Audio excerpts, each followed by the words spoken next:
Abay, napakalaking bola. Saan ba ito makikita? Abay, dito lang yan sa Pasay, Metro Manila. Ito ay napakaganda, lalo na kung sa gabi ka pupunta. Pero bago yan, ipapakita ko muna sa inyo kung saan ako dumaan. Pero sa kalsada lang, hindi kung saan.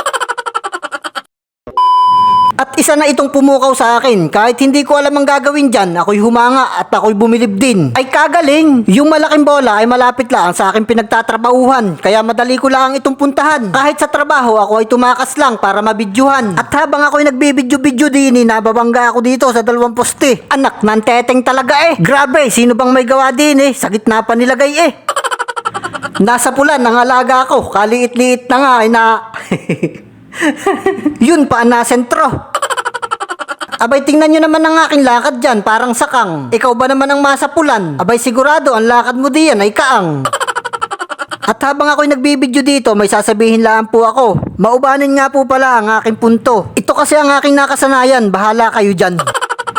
At nandito na tayo sa malaking bola. Global nga pala ang tawag nila dyan. At dito mo lang yan, sa Pasay matatagpuan. Grabing init, masisira ang aking kutis. Sayang yung floor wax kong ginagamit na pampakinis. At itong global, atin ng tatapatan para makita natin ng malapitan. Sa gabi, napakaganda niyan. Dahil sa sobrang init, takbo tayo dito sa may overpass sa may papuntang MOA. Ito ang dinadaanan papuntang Mall of Asia. Kaya papasok tayo sa overpass na yan para makita natin kung anong meron dyan. Mahaba-haba yung overpass na yan. Madalang kasi akong pumunta dyan, madalang pa sa patak ng ulan. At nang ako ay makasampa na sa hagdan na are, aba, nakakalula eh. Kataas naman din eh, masusukan na ako eh. O diba, nasa Maynila tayo eh, kaya ang salita natin malalata eh.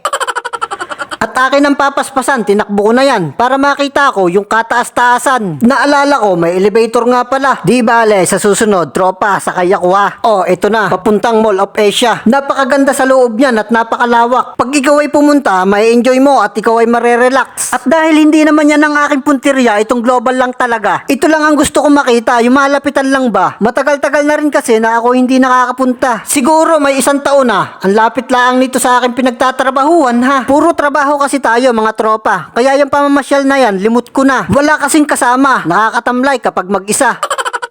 Kaya bye-bye. See you to next video. Kita-kita na lang tayo sa mata. I love you!